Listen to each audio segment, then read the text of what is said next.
یعنی مشورہ لینا چاہیے، عورت کا بہت بڑا مقام ہے، مقام سے اگینسٹ میں نہیں جا رہی بات یہ، یعنی عورت کو ٹیڑھی ہڈی پھسلی سے بنایا کیا گیا. بسا اوقات عورت کے ایسے مشورے ہوتے ہیں جس سے انسان بگڑ سکتا ہے، خراب ہو سکتا ہے. بسا اوقات، ہر وقت نہیں، بسا اوقات ایسا ہوتا ہے.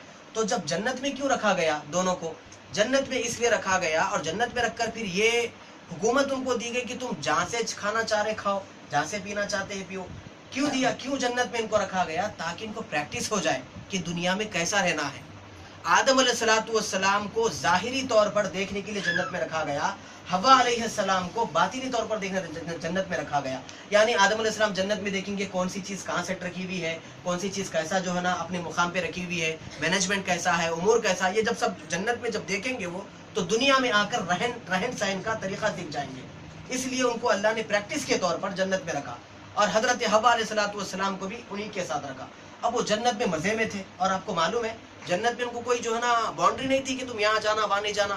ہر جگہ پوری جگہ پھرتے پھرتے دیکھتے تھے جنت، پوری جنت پھر پھر کے دیکھتے تھے. دونوں بھی سیر کرتے تھے، ہر جگہ جا کر دیکھ کر آیا کرتے تھے.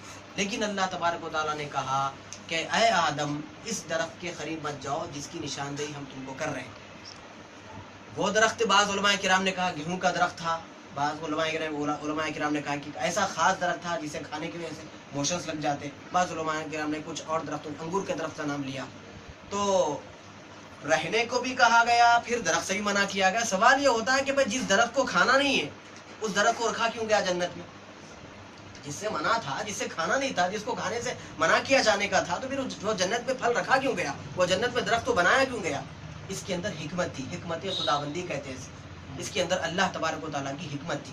تاکہ اس لیے رکھا گیا آدم کو ہم جنت میں اس لیے رکھیں تاکہ دنیا میں جینے کا طریقہ معلوم ہو جائے، اور درخت سے اس لیے روکا گیا تاکہ آدم کو یہ بھی معلوم ہو جائے آدم تم جب دنیا میں جاؤ گے تو کچھ چیزوں سے تمہیں روکنا بھی پڑے گا.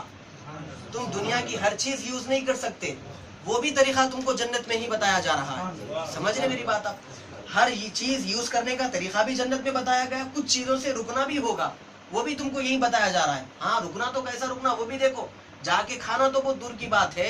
وَلَا تَقْرَبَ هَٰذِهِ الشَّجَرَةَ، تقربا کے معنی قریب بھی نہیں ہونا.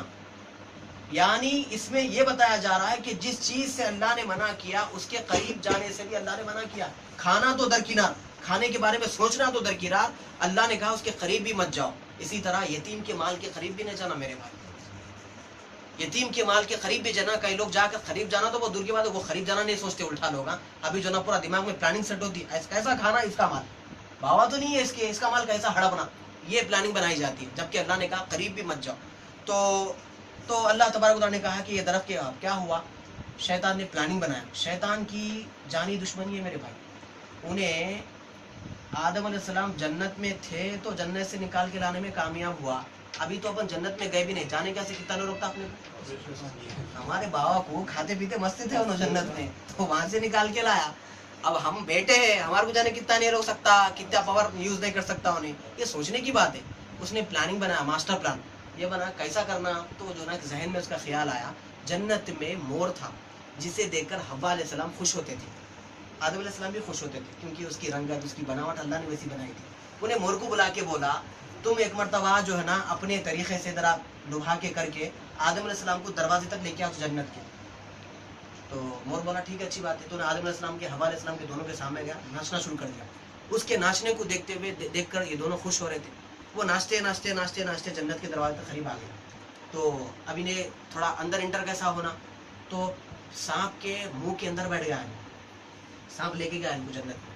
دونوں دروازے کے قریب تھے. بعض علماء کرام کا نہیں جنت میں انٹر ہی نہیں ہوا، لیکن سانپ کے منہ میں بیٹھ کے وہیں بیٹھا ہوا تھا جنت کے دروازے کے پاس. آدم علیہ السلام حوا علیہ السلام اندر تھے، انہیں باہر تھا.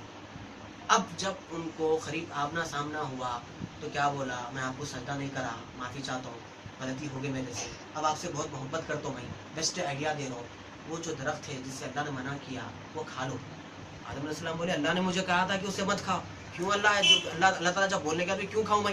تو شیطان کیا بولا، ارے تم کو اس لیے نہ کھاؤ بولا اللہ تعالیٰ، اگر تم وہ کھا لیے تم ہمیشہ جنت میں ہی رہتے، باہر نہیں نکلتے تم، اس لیے اللہ تعالیٰ نے کو کھا لیا. ایسے کہہ کے خسمے کھایا، وہ کھایا، یہ کھایا، بھلا پھسلایا، بھٹکایا، گمراہ کرا، سب کچھ کرا.